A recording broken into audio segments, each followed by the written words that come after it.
अस्सलाम वालेकुम फ्रेंड्स, कैसे हैं आप सब। मैं हूं इरफान और आज मैं आपको बताऊंगा बहुत इजी मैथ ट्रिक।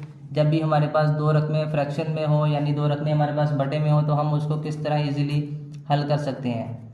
जैसे हमारे पास ये रकम है 3/4 प्लस 5/3। जब भी हमारे पास दो रकमें फ्रैक्शन में होंगी यानी दो रकमें हमारे पास बटे में होंगी तो हम उसको किस तरह इजीली सॉल्व कर सकते हैं। जब भी हमारे पास दो रकमें फ्रैक्शन में होती हैं तो उसको हल करने का तरीका हमारे पास ये होता है कि हमने उसको जो है ना उसका एलसीएम लेना होता है। जब भी दो रकमें हमारे पास बटे में आएंगी उसके दरमियान में प्लस या उसके दरमियान में माइनस का साइन आएगा तो हमने उसमें ये करना होता है कि हमें उसका एलसीएम लेना पड़ता है। बहुत से बच्चे ऐसे होते हैं जिनको इजीली एलसीएम लेना नहीं आता, बच्चे 9-10 में पहुंच जाते हैं लेकिन उनको एलसीएम इजीली नहीं लेना आता। तो आज मैं आपको बताऊंगा इसके लिए बहुत ही इजी ट्रिक कि आप बगैर एलसीएम के भी उसको इजीली हल कर सकते हैं। कि फ्रैक्शन ट्रिक हमारे पास ये किस तरह हमने इसको करना है, इसको हम बटरफ्लाई मेथड का नाम भी दे सकते हैं। तो उसमें करना हमने ये होगा कि हमने हमारे पास ये दो रकमें हैं जो आमने सामने, हमने इसको ज़रब देनी है 3 को 3 के साथ। इसको हम ज़रब देंगे 3 3 9। उसके बाद हमने इसको इस तरह भी ज़रब देनी है,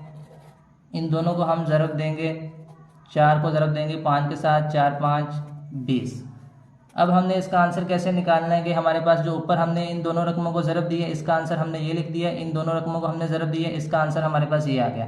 ऊपर जो दोनों हमारे पास आंसर आए हैं उन दोनों आंसर को हमने करना होता है प्लस। इन दोनों आंसर को हम प्लस करेंगे, 20 के अंदर हम जब 9 जमा करेंगे तो ये हमारे पास बन जाएगा 29। और नीचे जो दोनों रकमें हैं उन दोनों रकमों को हमने दोबारा आपस में मल्टीप्लाई करवा देना है। 4 को 3 के साथ हम मल्टीप्लाई करवाएंगे तो ये हमारे पास इसका आंसर निकल आएगा 12। अब आप इसको चेक करके ट्राई भी कर सकते हैं कि यही इसका परफेक्ट आंसर होगा। कि आप इसने अगर आपने इसको बगैर एलसीएम के ज़रिए भी हल किया है तो यही इसका आंसर परफेक्ट निकल आएगा। बगैर एलसीएम के ज़रिए हमारे पास ये फ्रैक्शन ट्रिक बटरफ्लाई मेथड के तरीके से हम इसको जो है ना इजीली हम इसको हल कर सकते हैं। अब मैं आपको एक और क्वेश्चन समझाता हूँ ताकि आपको जो है ना ये फ्रैक्शन ट्रिक क्लियर हो सके कि वो स्टूडेंट जिन्होंने इस वीडियो को गौर से नहीं देखा वो दोबारा इसको, उनके लिए मैं एक और क्वेश्चन करता हूँ कि आपने इस वीडियो को स्किप नहीं करना, आपने इस वीडियो को पूरा देखना है एंड तक ताकि आपको इसकी जो है ना पूरी समझ लग सके। क्वेश्चन अब मैं लिखता हूँ, हमारे पास है 7/3 माइनस 5/4। जब भी हमारे पास ये दो रकमें फ्रैक्शन में है यानी बटे में है, इसके दरमियान में प्लस या माइनस का साइन है तो हमने उसका एलसीएम लेना होता है।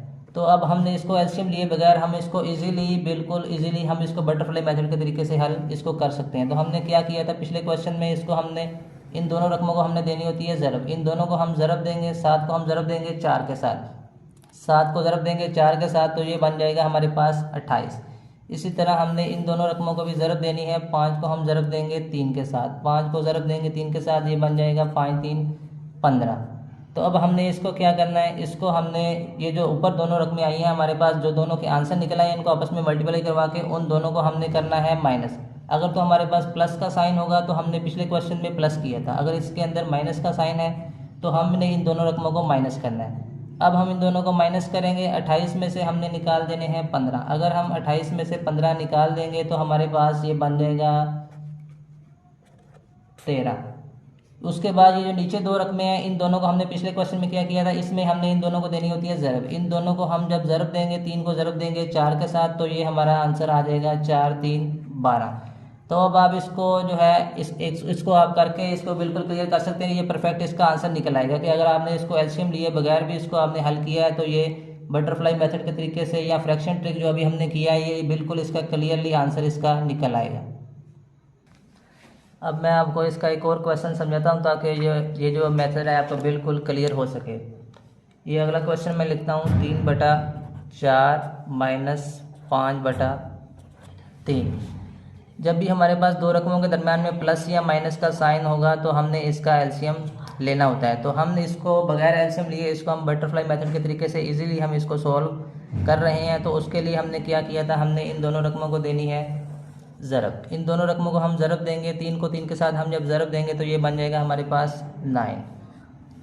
उसके बाद हमने इन दोनों रकमों को भी देनी है ज़रब। इन दोनों रकमों को हम ज़रब देंगे, 5 को ज़रब देनी है हमने 4 के साथ, 5 को ज़रब जब हम देंगे 4 के साथ तो ये बन जाएगा 5 4 20।